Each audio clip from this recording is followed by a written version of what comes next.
From humble beginnings come the best things, and so it is with modders turned indie developers over at Team Complex, who started out modding Homeworld a few decades ago, and with their upcoming space combat and building RTS might soon surpass it. Their game, titled Era 1, features large-scale battles with ships of different classes and specializations, which can use formations in combat, as well as tactical flying stances. There are many types and sizes of weapon systems, from Gatling Guns to Plasma, which produce dynamic visual deformation and damage on ship hulls. We're taking fire. We're going down! We're going down! The game has a host of standard as well as unique elements, like asteroid harvesting, modular and totally customizable space station building, warship designing and strikecraft equipping, as well as an option to take control and manually dogfight. There is even a character named James Karen in Era 1, which is a nod to Homeworld's main protagonist, Karen Sajet. My name is James Karen, and I'm the commander of the Era 1. So after Blackbird Interactive fumbled the ball with the new Homeworld sequel and produced a game most of us don't feel is a real successor to the beloved franchise, Era 1 might be. So let me show you more of its footage from the latest development update and playable build. Base building in Space RTS games has always been awkward to say the least, especially because of the 3D aspect of it. So for Era 1, the developers have shifted the focus from stationary objects to a system of modular building of space stations and warships, where you as the player can design everything piece by piece and have totally unique fleets, down to the paint schemes and exterior decorations. To fund all this construction, you of course have to harvest resources from asteroids, and there are three types of these in Era 1. Decarbonaceous asteroids that are very common, metallic asteroids which are rare, and silicaceous asteroids that are quite rare in this game world. Beyond asteroids, there is another kind of resource that you find and collect to be able to run research inside specific modules on your ships and stations. This is scrap found at wrecks of enemy ships after battle, meaning you need a module to send out drones to retrieve the scrap, but also research modules to use it and unlock new tech for your fleet. This is why specializing a section of a large station, a ship, or multiple research stations is so useful, while stealing tech from enemies allows you to incorporate it into your own warships, strikecraft, and space stations. This is part of the core gameplay features you will be able to play with in the early access version, which is currently planned for a release on Steam during October 2024.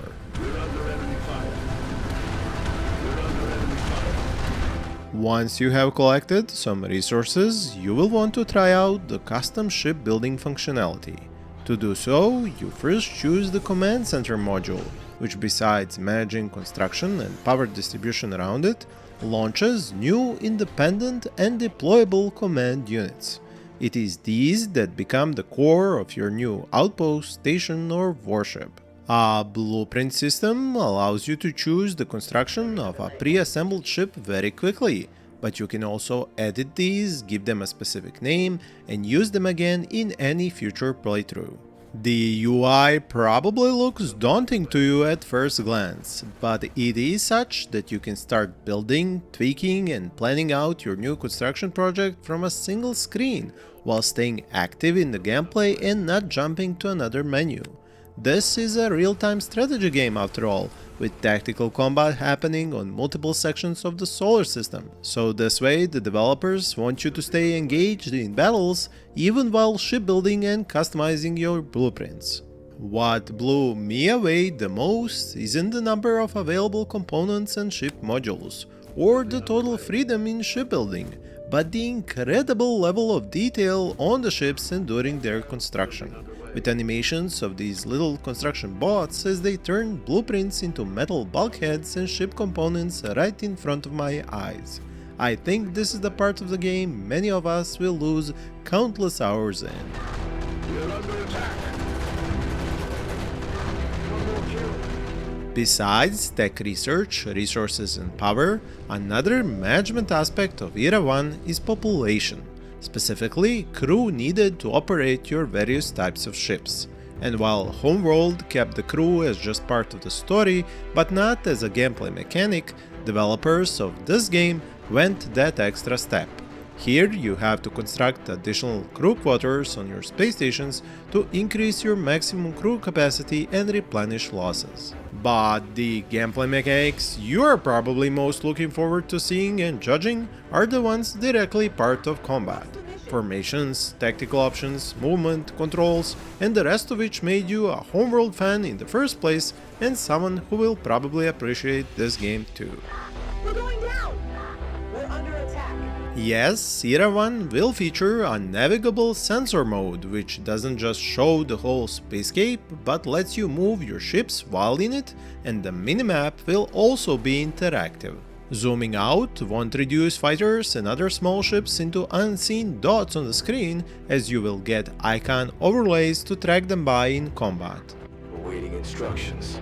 Formations are a crucial part of combat here, so it is no surprise you have most of the favorite ones: wall formation, delta, sphere, as well as those that are for a mix of ship types, one for fighters in the front and another formation for frigates taking the lead. Most importantly, the formation system in Era 1 is designed to keep units in formation, no matter if they are flying patrols or in combat, but you can use an option to allow them to perform independent maneuvers and return to formation only after completing their orders. It is a beautiful thing to watch as these strikecraft move in sync and perfect harmony even during a hot engagement. This is what got me hooked on Homeworld all those decades ago, and I'm happy to see at least another game properly continue the legacy of choreographed space combat. The current developers of Homeworld have a thing or two to learn from these ex-modders. You could even say the students surpassed their masters. But anyway, when it comes to unit tactical options for engagements, you not only have the stances like inactive, meaning passive, guarded, which would be self-defense, and offensive, but also specific flying and movement orders. These let you choose, will a strikecraft, or even some of the medium ship classes, just shoot and fly by enemy ships, maybe hold at a certain weapon range, or orbit them as they engage. Cherry on top is the option for bigger ships to pick the side you want to be facing to the enemy.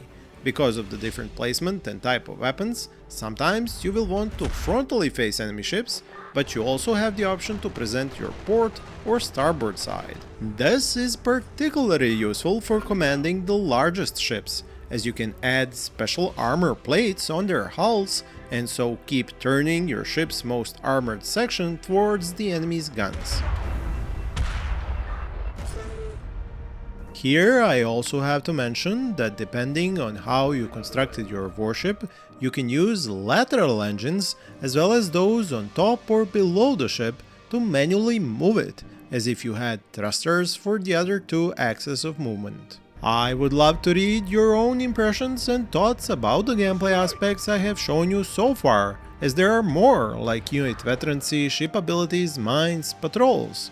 And to remind you, I have made several other videos about Era 1 linked on the playlist up here on the right and down in the description. You can expect to see more gameplay as we near the next milestones on the developer's roadmap, which you can find on their main website, also linked below.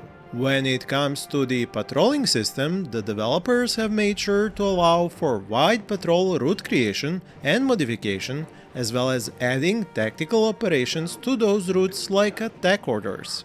Laying mines along the way is the perfect way to spice up your defensive position. A feature I personally love to see included is Veterancy, and in Era 1 we have that too. Pilots, which go on to fight in many battles and get multiple kills, gain experience, which leads to increased performance in combat. Another feature I know you'll be happy to hear included is the one that naturally complements ships made from modules, which is targeting those individual modules on enemy ships. Additionally, the system also works in tandem with the ones which allow for visual presentation of damaged components and their destruction into hundreds of pieces, as well as the system for scrap and wreckage salvaging to gain tech used in making those modules. With the footage currently available, I haven't managed to see much of the unit abilities, but I know we can expect an EMP ability, as well as a boost for speed and sacrifice for kamikaze runs. If you are wondering about available game modes, there isn't much information on these at the moment. I can say that there will be skirmish, enemy wave survival, a sandbox mode and a few others besides the single player campaign mode that will be released in stages and follow the main story.